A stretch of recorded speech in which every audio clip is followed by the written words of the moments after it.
Hello दोस्तों, आज की कहानी अगर अच्छी लगे तो प्लीज मेरी वीडियो को लाइक और चैनल को सब्सक्राइब करें। सिया जब शादी करके ससुराल आई तो एक दिन अमन ने उससे कहा, सिया मैं तुमसे कुछ कहना चाहता हूँ। हाँ बोलो ना, क्या बात है अमन? सिया मैं जानता हूँ तुम इतनी पढ़ी लिखी हो और आजकल हर लड़की अपने पैरों पर खुद खड़ी होना चाहती है। हो सकता है तुम भी यही चाहती हो। अमन तुम कहना क्या चाहते हो, मुझे खुलकर बताओ। सिया यदि हो सके तो तुम नौकरी मत करना। माँ का पूरा जीवन बीत गया सबके लिए करते हुए। मैं चाहता हूँ कि उन्हें भी अपनी बहू के आने के बाद थोड़ा आराम मिले।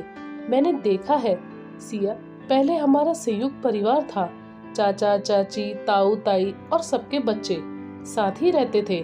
जब तक वे साथ रहते थे तब तक ताई और चाची हमेशा काम से जी चुराती थी और पूरा काम माँ के ऊपर ही आ जाता था। तो काम वाली क्यों नहीं लगाई अमन? काम वाली तो सिर्फ बर्तन और पोछा करने के लिए ही आती थी ना सिया, लेकिन घर में कितना काम होते हैं तुम तो जानती ही होगी। परिवार यदि बड़ा हो तब तो पूछो ही मत, सब उनसे अपना काम निकलवा लेते थे। माँ कभी भी किसी को मना नहीं कर पाई। सिया काम वाली तो हम और काम के लिए भी रख सकते हैं, लेकिन दिन भर अगर माँ को तुम्हारा साथ भी मिल जाएगा तो उन्हें भी अच्छा लगेगा। सिया ये कोई जबरदस्ती नहीं है, ये केवल मेरे मन की बात है जो मैं चाहता हूँ। अगर तुम ऐसा नहीं करना चाहती तो कोई बात नहीं। माँ तो जब तक उनके हाथ पैर चलेंगे तब तक संभालती ही रहेगी। सिया ने कहा, यदि ऐसी बात है तो मैं नौकरी के बारे में सोचूंगी भी नहीं, मैं उनका पूरा ख्याल रखूंगी। अमन ने खुश होते हुए कहा, थैंक यू सिया, लेकिन तुम घर में जो चाहो कर सकती हो, जिसमें तुम्हारी रुचि हो। सिया ने इसके बाद नौकरी के बारे में कभी सोचा ही नहीं। वह बच्चों को ट्यूशन पढ़ाने लगी। घर के कामकाज के बाद वह बच्चों को पढ़ाती थी और इसके अच्छे खासे पैसे भी मिल जाते थे। सिया घर का ख्याल भी रख रही थी और काम भी कर रही थी। आशा जी और सिया बड़े प्यार से मिलजुल कर काम करते थे। इसी बीच उनके छोटे बेटे अमित की शादी तय हो गई। अमित को काफी समय से प्रिया नाम की लड़की पसंद थी और दोनों शादी भी करना चाहते थे। तब आशा जी को पता चला तो उन्होंने अपने पति से कहा और उनको लव मैरिज से कोई आपत्ति नहीं हुई। उन्होंने कहा, बस लड़की ऐसी हो जो हमारे परिवार में निभ जाए, तुम्हारी तरह सिया का हाल ना हो। बस ठीक है, चलो फिर करो तैयारियां।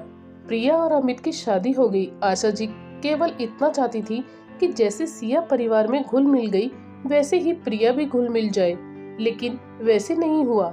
छोटी बहू प्रिया सिया से एकदम अलग थी। प्रिया ने पहले दिन से ही अपना रंग दिखाना शुरू कर दिया। वह बहुत कामचोर थी। रोज आराम से सोकर उठती, अपने कमरे से बाहर आती और डाइनिंग टेबल पर बैठ जाती।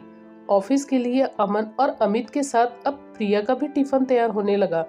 रात के भोजन के समय भी प्रिया मदद करने नहीं आती थी, अपने कमरे में जाकर आराम करने लगती। सभी यही सोचते कि अभी नई है, सब सीख जाएगी। ये सब देख आशा जी ये महसूस कर रही थी कि सिया अकेले ही पिसती जा रही है। सोच रही हूँ सिया ने मुझे कभी कुछ नहीं कहा, लेकिन मैं जिस चक्की में जीवन भर पिसती आई हूँ उसी चक्की में सिया को नहीं पिसने दे सकती।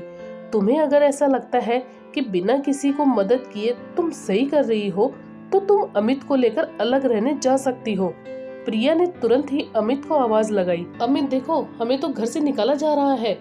अमित ने आशा जी से कहा, माँ मैं प्रिया का अपमान हरगिज सहन नहीं करूंगा। अगले 4-5 दिनों में अमित ने रहने के लिए मकान ढूंढ लिया। प्रिया और अमित को जाते समय सिया ने उन्हें रोकने की बहुत कोशिश की। उसने कहा, प्रिया प्लीज मत जाओ, हम मिलकर रहेंगे ना। नहीं जीजी, जहाँ शांति नहीं वहाँ रहने से क्या फायदा। इतना कहकर वह अमित के साथ चली गई।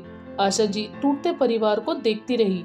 उनके पति शांत थे कि ये महिलाओं का आपसी मामला है। प्रिया अलग तो चली ही गई, लेकिन अब अकेले ही घर की सारी जिम्मेदारी उस पर आ गई। दूध सब्जी भाजी सब उसे ही ध्यान रखना पड़ता। वहाँ तो ये सब सिया ही देख लिया करती थी। प्रिया ने कुछ दिन शौक में ये सब कर लिया, लेकिन अब उसको परेशानी होने लगी। काम वाली बाई ढंग से काम नहीं करती, उस पर भी नजर रखनी पड़ती थी। खाना बनाने वाली के हाथ का खाना न अमित को भाता और न ही प्रिया को। आशा जी और सिया के हाथों का बना स्वादिष्ट खाना उसने दोनों समय याद आता। अमित को अब अपने परिवार की जुदाई बहुत खल रही थी। प्रिया भी कहाँ खुश थी। एक दिन अमित ने कहा, प्रिया ये तो बहुत मुश्किल हो रही है, काश तुमने थोड़ा समझ लिया होता। माँ थोड़ी सी मदद करने के लिए ही तो बोल रही थी। तुम भी तो थे ना वहाँ, मुझे अकेले को क्यों दोष दे रहे हो? आवाज आई। वह मम्मी से कह रही थी, गलती तो सिया की है, उसकी सारी जवाबदारी सिया भाभी और ससुर माँ पर ही तो है। प्रिया तो गोलू को छोड़कर सुबह ऑफिस चली जाती। ये तो वे लोग बहुत अच्छे हैं मम्मी, जो इतना खराब व्यवहार करने के बावजूद सब कर रहे हैं। अपनी मम्मी और भाभी का ये वार्तालाप सुनकर प्रिया की रूह कांप गई। उसका हाथ अपने आप ही डोरबेल के नीचे आ गया और वह उल्टे पांव वहां से चली गई। वह रात भर सो नहीं पाई। उसे बार बार वही शब्द कानों में सुनाई दे रहे थे। सुबह उठी तो उसने अमित से कहा, अमित मुझे घर ले चलो इसी वक्त। क्या हुआ प्रिया, काफी उदास दिख रही हो? अमित कुछ मत पूछो, मुझे लेकर चलो। ठीक है प्रिया, चलो। गोलू को गोद में उठाकर प्रिया अमित के साथ निकल गई। घर नजदीक ही था। घर पर पहुंचकर उसने गोलू को आशा जी की गोद में देते हुए कहा, माँ जी ये लो आपका पोता, और मैं रसोई में जा रही हूँ सिया दीदी की मदद करने। आशा जी बहुत चक्की होकर सुन रही थी और ये देख भी रही थी। प्रिया फिर रसोई में गई जहाँ सिया खाना बना रही थी। प्रिया ने कहा, जीजी हटो, आज से रोज मैं भी आपको गर्मा गर्म रोटी बनाकर खिलाऊंगी जैसे आप सबको खिलाती हैं। पर आखिर मैं खुद ठंडी ही खा लेती है।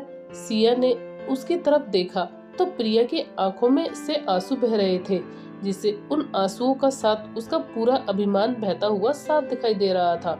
आंखों में वह अपनापन था जो इससे पहले कभी दिखाई नहीं दिया था। सिया ने कहा, पगली तू रो क्यों रही है? आज तो मेरी प्रिया बड़ी हो गई है, समझदार हो गई है। कहते हुए सिया ने उसे गले से लगा लिया। गोलू को गोद में लिए आशा जी रसोई के दरवाजे पर खड़ी ये सब देख रही थी। सिया ने कहा, देखो माँ जी, मैं ना कहती थी कि प्रिया धीरे धीरे सब समझ जाएगी। प्रिया ने झुककर आशा जी के पैर छुए और कहा, माँ जी मैं गलत थी। अब मुझे समझ आ गया कि अकेले रहना कितना मुश्किल है। यदि परिवार का साथ हो तो हर चीज आसान लगती है। माँ जी मुझे माफ कर दो, मैं स्वार्थी हो गई थी। आज यदि कोई मेरे गोलू को मुझसे दूर कर दे तो ये सोचकर ही मेरी रूह कांप जाती है, और मैं पागल अमित को आपसे दूर करने चली थी। आशा जी ने कहा, प्रिया काश तुम्हारी माँ की तरह यदि हर माँ अपनी बेटी को सही रास्ता दिखलाए तो फिर कोई भी बहू अपने पति को उसकी माँ से अलग ना करे।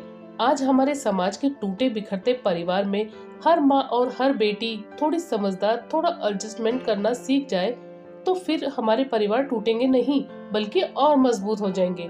आज हमारा पूरा परिवार उसी सुख को महसूस कर रहा है। मैं सोच रही हूँ कि मैं कितनी भाग्यशाली हूँ।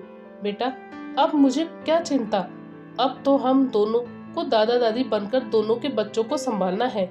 बाकी सब तो मेरी दोनों बेटियां ही संभाल लेंगी। अब मैं रसोई से रिटायर होकर दादी का फर्ज निभाऊंगी। अब तो एक नहीं, मुझे दो दो को संभालना होगा। प्रिया ने दंग होते हुए पूछा, माँ जी ये आप क्या कह रही हैं? हाँ प्रिया, अब तुम भी चाची बनने वाली हो, कल ही डॉक्टर ने बताया। प्रिया ने फिर से सिया को गले लगा लिया। सिया और प्रिया दोनों आशा जी के पास गए और दोनों उनकी बाहों से ऐसे लिपट गए जैसे वही उनकी असली माँ हो। ये दृश्य देखकर सभी खुश थे, लेकिन अमित की तो खुशी का कोई ठिकाना ही नहीं था।